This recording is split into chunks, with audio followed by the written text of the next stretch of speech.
श्री गणेशाय नमः। वेदपुरुषाय नमः। नमः सरस्वते नमः। श्री गुरुचरणकमलेभ्यो नमः। साम सदाशिवाय नमः। गजाननं भूतगणादिसेवितं कपितजम्बोफलचारुभक्षणम् उमासुतं शोकविनाशकारिकं नमामि विघ्नेश्वरपादपङ्कजं। सर्वमङ्गलमाङ्गल्ये शिवे सर्वार्थसाधिके शरणे त्र्यम्बिके गौरी नारायणी नमोऽस्तुते। वन्दे देवयुमापतिं सुरगुरुं वन्दे जगत्कारणं वन्दे वनगभूषणं मृगधरां वन्दे पशूनां पतिं वन्दे सूर्यसकाशवहिनयनं वन्दे मुकुन्दं प्रियं वन्दे भक्तजनाश्रयं च वरदां वन्दे शिवशङ्करम्। चंचुला की प्रार्थना से ब्राह्मण का उसे पूरा शिवपुराण सुनाना और समय अनुसार शरीर छोड़कर शिवलोक में जा चंचुला का पार्वती जी की सखी होना। बोलिए शंकर भगवान की जय।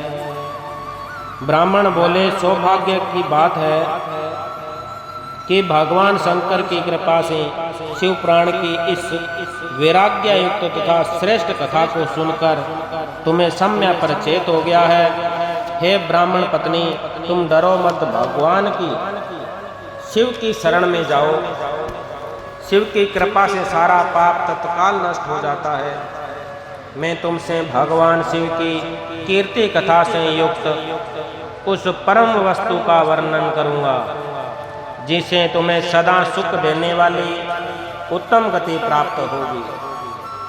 शिव की उत्तम कथा सुनने से तुम्हारी बुद्धि इस तरह पश्चाताप से युक्त एवं शुद्ध हो गई है, साथ ही तुम्हारे मन में विषयों के प्रति वैराग्य हो गया। पश्चाताप ही पाप करने वाले पापियों के लिए सबसे बड़ा प्रायश्चित होता है। तत्पुरुषों ने सबके लिए पश्चाताप ही समस्त पापों का शोध बताया है। पश्चाताप से पापों की शुद्धि होती है। जो पश्चाताप करता है वही वास्तव में पापों का प्रायश्चित करता है, क्योंकि सत्पुरुषों ने समस्त पापों की शुद्धि के लिए जैसे प्रायश्चित का उपदेश किया है वैसा पश्चाताप से संपन्न हो जाता है। जो पुरुष विधि पूर्वक प्रायश्चित करके निर्भय हो जाता है पर अपने कुकर्मों के लिए पश्चाताप नहीं करता, उसे प्राय उत्तम गति नहीं प्राप्त होती। परंतु जिसे अपने कुकृत्य पर हार्दिक पश्चाताप होता है वह अवश्य उत्तम गति भोगी होता है, इसमें संशय नहीं है। इस पुराण की कथा सुनने से जैसे चित्त शुद्धि होती है वैसी दूसरे उपायों से नहीं होती। जैसे दर्पण साफ करने पर निर्मल हो जाता है, उसी प्रकार इस शिव पुराण की कथा से चित्त अत्यंत शुद्ध हो जाता है, इसमें संशय नहीं है। मनुष्यों के शुद्ध चित्त में जगदम्बा पार्वती सहित भगवान शिव विराजमान रहते हैं। इससे वह विशुद्धात्मा पुरुष श्री श्याम सदाशिव के परम पद को प्राप्त होता है। इस प्रकार यह कथा रूपी साधन सभी प्राणियों के लिए उपकारी है और इसी कारण महादेव जी ने इसको आग्रह पूर्वक प्रकट किया है। इस कथा से भगवान उमापति का ध्यान सिद्ध हो जाता है। उस ध्यान से परम ज्ञान और उससे मोक्ष की प्राप्ति निश्चय ही होती है। भगवान शंकर के ध्यान में मगन हुए बिना भी यदि कोई इस कथा को मात्र सुनता है वह दूसरे जन्म में भगवान के ध्यान को सिद्ध कर परम पद को पा लेता है। इस कथा के श्रवण से भगवान शंकर के ध्यान को प्राप्त कर पश्चाताप करने वाले पापी पुरुष सिद्ध को प्राप्त हो गए हैं। इस उत्तम कथा का स्मरण समस्त मनुष्यों के लिए कल्याण का बीज है, अतः यथोचित शास्त्रोक्त मार्ग से इसकी आराधना अथवा सेवा करनी चाहिए। यह कथा स्वर्ण भव बंधन रूपी रोग का नाश करने वाला है। भगवान शिव की कथा को सुनकर फिर अपने हृदय में उसका मनन एवं निधि ध्यानस्थ करने से पूर्णतया चित्त शुद्धि हो जाती है। चित्त शुद्धि होने से महेश्वर की भक्ति अपने दोनों पुत्रों ज्ञान और वैराग्य के साथ निश्चय ही प्रकट होती है। तत्पश्चात महेश्वर के अनुग्रह से दिव्य मुक्ति प्राप्त होती है, इसमें संशय नहीं है। जो शिव भक्ति से वंचित है उसे पशु समझना चाहिए, क्योंकि उसका चित्त माया के बंधन में आसक्त है, वह निश्चय ही संसार बंधन से मुक्त नहीं हो पाता।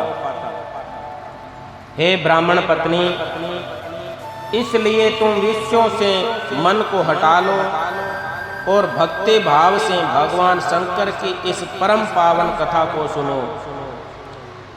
परमात्मा शंकर की इस कथा को सुनने से तुम्हारे चित्त की शुद्धि होती है और इससे तुम्हें मोक्ष की प्राप्त हो जाएगी।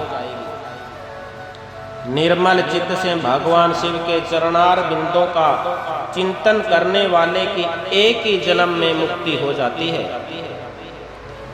यह मैं तुमसे सत्य सत्य कहता हूँ। सूत जी बोले, सोनक इतना कहकर वे श्रेष्ठ शिव भक्त ब्राह्मण मौन हो गए। उनका हृदय करुणा से आर्द्र हो गया था। वे शुद्ध चित्त महात्मा भगवान शिव के ध्यान में मगन हो गए। तदंतर बिंदुग की पत्नी चंचुला मन ही मन प्रसन्न हो उठी। ब्राह्मण का उक्त उपदेश सुनकर उसके नेत्रों में आनंद के आंसू छलकाए थे। वह ब्राह्मण पत्नी चंचुला हर्षित हृदय से उन श्रेष्ठ ब्राह्मण के चरणों में गिर पड़ी और हाथ जोड़कर बोली, मैं कृतार्थ हो गई। तत्पश्चात उठकर वैराग्य युक्त तथा उत्तम बुद्धि वाली वह स्त्री, जो अपने पापों के कारण आंतकित थी, उन महान शिव भक्त ब्राह्मण से हाथ जोड़कर गदगद वाणी में कहने लगी।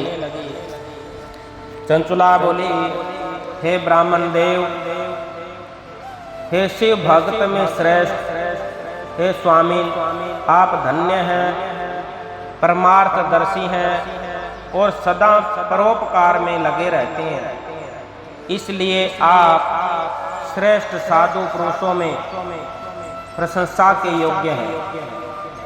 हे साधो, मैं नरक के समुद्र में गिर रही हूँ, आप मेरा उद्धार कीजिए और उद्धार कीजिए।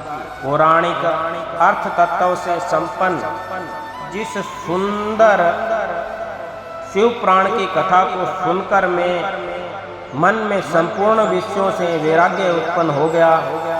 उसी इस शिव प्राण को सुनने के लिए इस समय मेरे मन में बड़ी श्रद्धा हो रही है।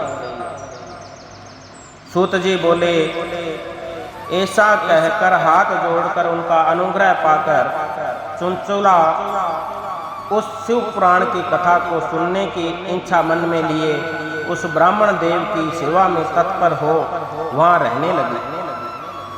तदंतर शिव भक्तों में श्रेष्ठ और शुद्ध बुद्धि वाले उन ब्राह्मण देवता ने उसी स्थान पर उस स्त्री को शिव पुराण की उत्तम कथा सुनाई।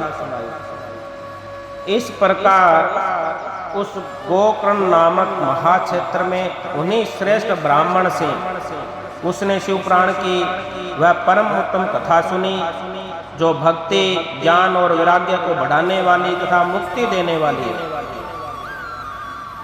उस परम उत्तम कथा को सुनकर वह ब्राह्मण पत्नी अत्यंत कृतार्थ हो गई उन सदगुरु की कृपा से उसका चित्त शीघ्र ही शुद्ध हो गया। भगवान शिव के अनुग्रह से उसके हृदय में शिव के सद्गुण रूप का चिंतन होने लगा। इस प्रकार सदगुरु का आश्रय लेकर उसने भगवान शिव में लगी रहने वाली उत्तम बुद्धि पाकर शिव के सच्चिदानंदमय स्वरूप का बारंबार चिंतन आरंभ किया। वह प्रतिदिन तीर्थ के जल में स्नान करके जटा और वल्कल धारण करने लगी तथा समूची देह में भस्म लगाकर रुद्राक्ष के आभूषण धारण करने लगी। वह भगवान शिव के नाम जप में लगी रहती थी। संयमित वाणी और अल्पाहार करते हुए गुरु के बताए मार्ग में वह शिव को प्रसन्न करने लगी। हे सौनक, इस प्रकार शंभु का उत्तम ध्यान करते हुए उस चंचुला का बहुत सा समय बीत गया। तत्पश्चात समय के पूर्ण होने पर भक्ति, ज्ञान और वैराग्य से युक्त हुई चंचुला ने अपने शरीर को बिना किसी कष्ट के त्याग दिया। इतने में ही त्रिपुर शत्रु भगवान शिव का भेजा हुआ एक दिव्य विमान द्रुत गति से वहां पहुंचा, जो उनके अपने गणों से संयुक्त और भांति भांति के शोभा साधनों से संपन्न था।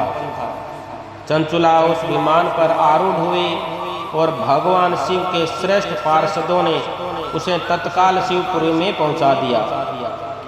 उसके सारे मल धुल गए थे। वह दिव्य रूपी धारिणी दिव्यांगना हो गई थी। उसके दिव्य अवयव उसकी शोभा बढ़ाते थे। मस्तक पर अर्धचंद्रमा का मुकुट धारण किए वह गौरा की देवी सौभाग्यशाली दिव्य आभूषणों से विभूषित थी। वहां पहुंचकर उसने त्रिनेत्रधारी महादेव जी को देखा। ब्रह्मा, विष्णु आदि देवता उन सनातन शिव की सेवा कर रहे थे। गणेश, भृंगी, नंदीश, वीरभद्रेश्वर आदि गण उत्तम भक्ति के साथ उनकी उपासना कर रहे थे। उनकी अंग कांति करोड़ों सूर्य के समान प्रकाशित हो रही थी। कंठ में नील चिन्ह शोभा पाता था। उनके 5 मुख थे और प्रत्येक मुख में 3-3 नेत्र थे। मस्तक पर अर्धचंद्राकार मुकुट शोभा देता था। उन्होंने अपने वामंग में गौरी देवी को बिठा रखा था, जो विद्युत पुंज के समान प्रकाशित थी। गौरीपति महादेव जी की कांति कपूर के समान गौर थी। उन्होंने सभी अलंकार धारण कर रखे थे। उनका सारा शरीर श्वेत भस्म से वासित था। शरीर पर श्वेत वस्त्र शोभा पा रहे थे। वे अत्यंत उज्जवल वर्णन के थे। इस प्रकार परम उज्जवल भगवान शंकर का दर्शन करके वह ब्राह्मण पत्नी चंचुला बहुत प्रसन्न हुई। अत्यंत प्रीति युक्त होकर उसने बड़े उतावली के साथ भगवान को बारंबार प्रणाम किया। फिर हाथ जोड़कर वह बड़े प्रेम, आनंद और संतोष से युक्त हो विनीत भाव से खड़ी हो गई। उसके नेत्रों से आनंदाश्रुओं की अविरल धारा बहने लगी तथा संपूर्ण शरीर में रोमांच हो गया। उस समय भगवती पार्वती और भगवान शंकर ने उसे बड़ी करुणा के साथ अपने पास बुलाया और सौम्य दृष्टि से उसकी ओर देखा। पार्वती जी ने तो दिव्य रूप धारणी बिंदुक प्रिया चंचुला को प्रेम पूर्वक अपनी सखी बना लिया। वह उस परमानंद घन ज्योति स्वरूप सनातन धाम में अविचल निवास पाकर दिव्य सौख्य से संपन्न हो अक्षय सुखा का अनुभव करने लगी। बोलिए शंकर भगवान की जय। इति श्री स्कानंदे महापुराणे शिव पुराण महात्म्ये चंचुला सद्गति वर्णन नाम 4थो अध्याय।